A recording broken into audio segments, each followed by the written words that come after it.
Microsoft এক্সেলের একটি interview টেস্টে আপনাকে একটি কাজ দেয়া হলো। কাজটি হলো এখানে আপনারা দেখতে পারতেছেন যে এই রিজনটি আছে, এই প্রত্যেকটা রিজন মোতাবেক এখানে যে সেলস ভ্যালু আছে, সেই সেলস ভ্যালুর টোটালটা আপনি এই প্রত্যেকটা ঘরে বের করবেন।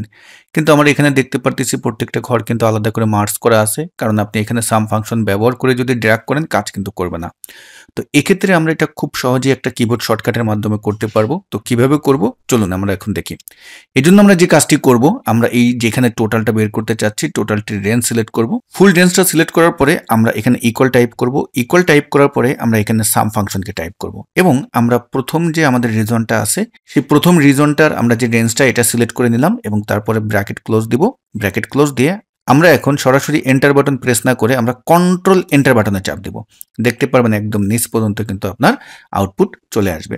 যদি ভিডিওটি আমাদের ইউটিউব চ্যানেলে দেখে থাকেন, আমাদের ইউটিউব চ্যানেলটি সাবস্ক্রাইব করবেন এবং আপনার মূল্যবান মতামত অবশ্যই কমেন্ট বক্সে শেয়ার করবেন।